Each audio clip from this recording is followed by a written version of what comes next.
नमस्कार मित्रांनो, गेले 10 दिवस झाले पाऊस चालू आहे. माझ्या शिवारमध्ये आपलं सहर्ष स्वागत आहे. आणि पावसानं झालेल्या हैराण झालेल्या शेतकऱ्यांना माझी विनंती आहे की जसा पाऊस उघडेल गातील जमिनी तयार करून राहावा, कारण पाऊस यावर्षी भरपूर राहणार आहे. ऑगस्ट सप्टेंबरला जरा पाऊस जास्त राहणार आहे, हे डोक्यात घ्या. जून जरा मोकळा जाईल, जुलैच्या शेवटपासून पाऊस जो चालू होईल, ऑगस्ट सप्टेंबरला पाऊस जास्त राहील. कदाचित एखादा महिना पाऊस जास्त पडेल यावर्षी, हे डोक्यात ठेवून चाला. म्हणजे ऑक्टोबर महिन्यातसुद्धा पाऊस पडण्याची शक्यता आहे, हे डोक्यात धरून तुम्ही चाला. आणि पुढे मी तुम्हाला सांगतो की कशा पद्धतीने नियोजन आहे काय, आणि मी तुम्हाला ऊस पण दाखवतो कसा झाला विषय आपला.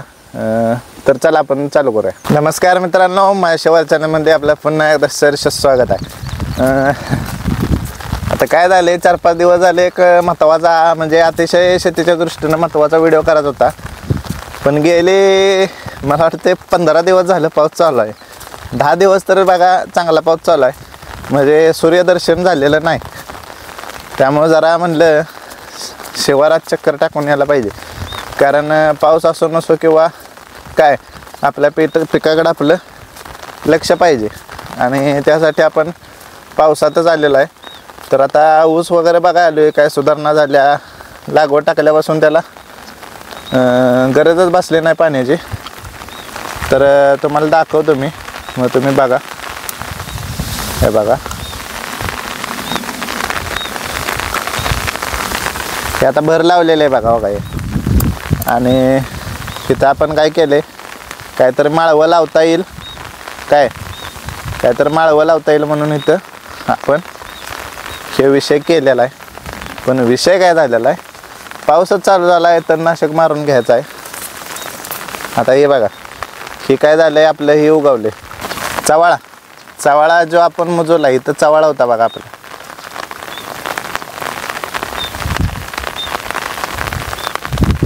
इथं जो चवाळा होता का नाही, तो मुजवला आहे. आणि इथं बऱ्यापैकी आता तण यायला लागले बघा. हे काय करायचं आपल्याला, तणनाशक मारून घ्यायचं आहे. पण हे पाऊसच उघडून झाला आहे आणि दव असल्यामुळं काय, आता ऊस बघितला तुम्ही तर 2-3 कांड्या आलेल्या आहेत. आणि लागवड टाकल्यापासून फरक आहे. अजून बरंच काम आहे मित्रांनो. हे बघा, पाईपा तशाच पडल्यात, सगळं तसंच पडले. पावसामुळं आपल्याला काहीच करता येईना. आणि हे बघा, ऊसात 100% बदल झालेला आहे, तुम्ही बघितलं. आता हे बघा, आधी आपण म्हणलेलं गवताळाचं थोंब हे काढायचं राहिले बघा, तसंच राहतं आहे शेवटपर्यंत फुकटची लागवड खात. आता हे बघा, केळी बिळे पाक पडलेले, नवीन केळी लागलेले आहे बघा. इथं आपण काय केलं तर वांग काढून डबल लावलेलं, पण ते जगलेलं नाही, कारण काय माहीत नाही. पण तसं बहुतेक जगत नाही, किंवा बघूया अजून त्याला तसंच ठेवायचं आहे. फुटून नवीन येतं का बघायचं आहे. तिथलं वांग जळलेलं आहे. तर हे बघा, अशा पद्धतीनं आपण हे ड्रम बघा इकडं आत ठेवला आहे. आपला एक ड्रम मित्रांनो चोरीला गेला. काय आलं, रस्त्याकडेला ड्रम ठेवलेला, तो गेला चोरीला. मग असं पण मित्रांनो, माणसं असे तरी काय करतात, त्याचं उत्तर आपल्याला सापडेल नाही. आता एक जमेची बाजू काय झाली आपल्याला, की जेव्हापासून भर लावल्या, मागचा व्हिडिओ केलेला आपण बघा, भर लावल्यापासून काय झाले, भर लावल्यापासून काय झाले, पाऊस चालूच आहे. आणि जास्त मोठा नाही, जास्त लहान पण नाही, जेवढा माफक पाहिजे तेवढाच पाऊस आहे. त्यामुळं जमेची बाजू काय झाल्या की लागवड जे आपण रासायनिक खतं टाकलेत, आता ऊन पडलं किंवा असं, आता याला खरी तर उन्हाची गरज आहे. आणि ऊन पडल्यावर काय होणार आहे, असला ऊस उचलणार आहे की बघायचं कामच नाही. आज आपण व्हिडिओ यासाठी केला आहे की पावसाचं गणित काय बिघडलं यावर्षी, एवढा का पडायला लागला आहे. मे महिन्यातच पाऊस जवळजवळ मला वाटतंय, आज तारीख किती 22, 10 ते 12 तारखेपासून हा पाऊस पडायचा चालूच आहे. आता जरा खालनं जाऊन येतो, बघून सगळा ऊस कसं काय झालं ते. भर लागलेले व्यवस्थित, काय अडचण नाही. तर आता मी तुम्हाला शेतकऱ्यांना महत्त्वाची गोष्ट सांगतो. तर यातली महत्त्वाची गोष्ट काय आहे की पाऊस एवढा का पडायला लागला आहे आणि अजून किती दिवस पडणार आहे. आता विषय काय झाला आमच्या इकडं, जवळजवळ 99% शेती आता नांगरटी करून टाकलेले माणसाने तशीच आहे. बऱ्यापैकी सुरूच्या लागणी धरलेल्या आहेत, पण काय झाले बऱ्यापैकी आता आमचं सुद्धा नांगरटी करून जसं मागच्या वर्षी झालं तर पाऊसच उघडला नाही. मग त्यामुळं काय होतंय, परत मेहनत करता येत नाही. आणि ह्या वर्षी पण सेम झाले. सेम म्हणजे काय झाले, ह्या वर्षी मागच्या वर्षीपेक्षा लवकर करायचं असं ठरवलेलं, पण यावर्षी पाऊसच लवकर चालू झाला आहे. मग आता कसं नियोजन कसं करायचं, म्हणजे निसर्गाचा चक्र जे आहे ते बिघडलेलं आहे मित्रांनो. आणि ते बिघडल्यामुळं काय झाले, इकडे बघा प्राण्यांनी नाचून घाण केलेली आहे सगळी. इथं आता तणनाशक मारायची गरज आहे. एक पंप आणून आता जरा पाऊस उघडला की मारून घेतो, म्हणजे बांध कसा स्वच्छ होतोय. काय होणार आहे मित्रांनो, हे पावसाचं गणित बिघडलेलं आहे. आणि माझ्या मते ह्याच्यातच मान्सून लागून राहण्याची शक्यता दाट आहे. आता जरा वातावरण बदललेलं आहे आणि जसं मान्सूनचं वारं फिरायला लागलेलं आहे तसं फिरायला लागलेलं आहे. तत्पूर्वी तुम्हाला ऊस दाखवतो. भर लावल्यापासून चांगल्या प्रकारे उचललेला आहे. आणि महत्त्वाचं मी खुश काय, मला पाणी पाजायला लागलेलं नाही. भर लावल्यापासून 15 दिवस झाले मी शेताकडे फिरकलेलोच नाही. त्यामुळे आता हे तुम्ही बघू शकता. हे बघा ऊस बघा कसा झाला आहे, 1 नंबर ऊस झालेला आहे. काळा कुट्ट ऊस, आणि ऊस पण बराच उचललेला आहे. आणि काय झाले, लागवड आता ही चांगली लागणार आहे. आता जसं ऊन पडणार आहे, 1-2 दिवस ऊन पडलं की नाही, ऊस असला भारी उचलणार आहे. आता याला उष्णता नाही. काय झाले, 5-6 दिवस झाले याला उष्णताच नाही. उष्णता नसल्यामुळे काय झाले, आता पीक पण गारटायला लागले. त्यामुळे जरा बघा नाजूक कवळकी आणि पिवळकी दिसायला लागले. तर मित्रांनो, आता तुम्हाला या प्रश्नाचं उत्तर सांगतो की पाऊस किती तारखेपर्यंत राहणार. तर हे बघा मी पूर्ण शिवारात आलेला आहे. आता हे बघा मी पूर्ण असं आतल्या बाजूला आलेलं आहे. आणि हे जर तुम्ही बघितलं असं तर आता तुम्हाला पहिलं हे दाखवतो. हे बघा हा जो लिंबू आहे बघा, लिंबू चांगला फुटलेला आहे आणि वर्षी चांगलं. तर मित्रांनो, आता ह्याच्यात काय करायचं आहे ऊसात, आता हा जो ऊस आहे याच्यात आता आपण काय करायचं आहे, नॉर्मल एक तणनाशक मारून घ्यायचं आहे. म्हणजे काय होतं आहे, परत ऊस काढेपर्यंत बघायला लागत नाही. आणि आपण या वर्षभरात तणनाशक कसलं ते मारलेलं नाही. त्यामुळे आता एकदा तणनाशक मारून घ्यायचं आहे, म्हणजे जे तुमचे वेल वगैरे आहेत ते पूर्ण मरून जातात. नाहीतर काय होतं आहे, ऊस वाढेपर्यंत तुमचा वेल बिल निघून जातं आहे. आणि त्यातून जर एखादं तण राहिलं तर ज्यावेळी आपण पाला काढणार आहे, पाला काढणार आहे त्यावेळी ते निघून जातं. त्यावेळी ते तणसुद्धा म्हणजे जे कामगार येतात काढायला पाला ते काढून देतात. आता बराच वेळ बोललो. महत्त्वाचा विषय काय आहे की पाऊस किती तारखेपर्यंत पडणार. आता आज तारीख किती आहे, 23 तारीख आहे आज.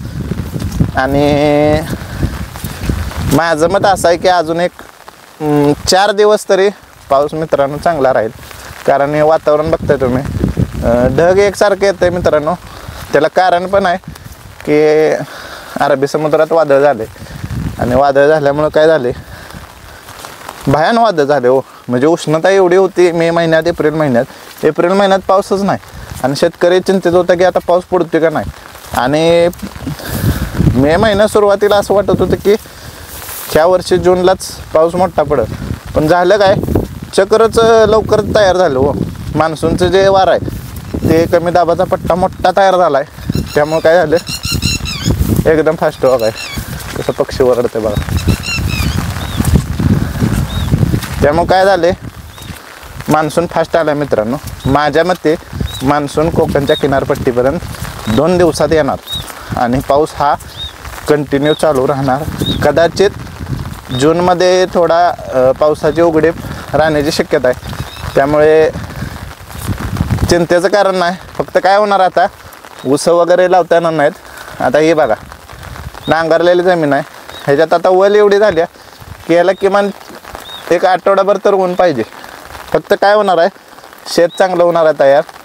पण कधी जर पाऊस उघडला तर, जर पाऊस उघडला नाही तर आता यात तण दिसायला लागले तुम्हाला. तर मित्रांनो प्रॉब्लेम हा होणार आहे की जमिनी तयार करता येणार नाहीत आणि त्यामुळे काय होणार आहे, त्यामुळे प्रॉब्लेम एवढाच होणार आहे की आपली ऊस लागणी लेट राहणार आहे त्यामुळं जरा शेतकऱ्यांच्या अडचणीचा विषय आहे। आता जरा अजून काळोखी आली असती, कारण काय सांगा मित्रांनो की युरिया आपल्याला मिळाला नाही, कारण गेल्या महिना झालं युरिया अजून दुकानात नाहीच। आता त्याच्यावर किती लोकांनी बातम्या टाकल्या पेपरला काय, पण शासन काय दखल घेणार, शेतकरी दखल घ्यायला शासनाला वेळ नाही, शासन गुरपटले वेगळ्याच मुद्द्यात। त्यामुळे शेतकऱ्यांना त्यांच्यावर अवलंबून राहू नका, ह्याला ज्यावेळी शक्य होईल त्यावेळी सारखं आपलं 2-3 वेळा जीवामृत सोडणं गरजेचं आहे। आता तुम्हाला लागण दाखवतो, लागण तर 1 नंबर उतरलेलं आहे। फक्त मित्रांनो एवढंच आहे की आता जरा ऊन पडलं पाहिजे, पण आपल्या हातात काय नाही ना, आपण झाडं तोडली, आपण निसर्गाचा विचार केलेला नाही, त्यामुळे निसर्ग आपला कसा करेल मित्रांनो। मग येतात की माणसं म्हणतात यायला काय पाऊस उघडला पाहिजे, एवढा पाऊस पडतोय काय, रानं तयार करायची राहिली। पण मित्रांनो असा विचार आपण निसर्गाबद्दल करत नाही ना। झाड तोडताना एक झाड किती ऑक्सिजन देऊ शकते किंवा सावली देऊ शकते, मग तोडताना आपण काय करतो की बाबा माझं रान निघतंय, शेत निघतंय म्हणून झाडं तोडताना बांधाबरोबर शेत घासून घेतो। शेतात काय उत्पन्न निघतच नाही, पण काय होते घासून काढायचं, बांधाला बांध शेजारच्या बरोबर बांधणं, पण शेतात उत्पन्न नसते। मग हे जर तुम्ही अतिरेक जर करायला लागला तर अवघड आहे। आता आपण एक पाऊस जरा थोडा उघडला की डोंगरावर जाऊन झाडं लावायची आहेत। दरवर्षी आपण झाडं लावतो, ते पण तुम्हाला व्हिडिओ करायचा आपण।